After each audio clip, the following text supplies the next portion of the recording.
And the way to deal with these, it really corresponds to what it is. If it's a disturbance-based weed, you need to eliminate further disturbance, maybe consider a cover crop.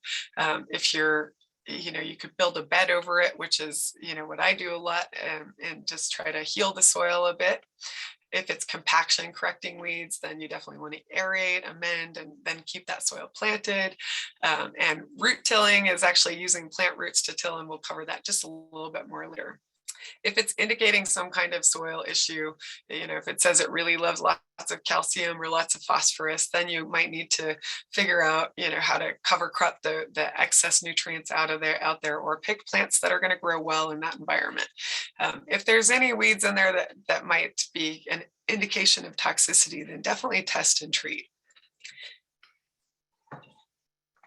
And I will tell you guys also, North Carolina, we can send our tests away free for part of the year. So if you end up with any of those weeds that say, indicate that you might have too much calcium or too much phosphorus in your soil, definitely go ahead and take advantage of our free to no cost, or free or $4 tests, and confirm those suspicions. So you don't just have to go on instinct alone.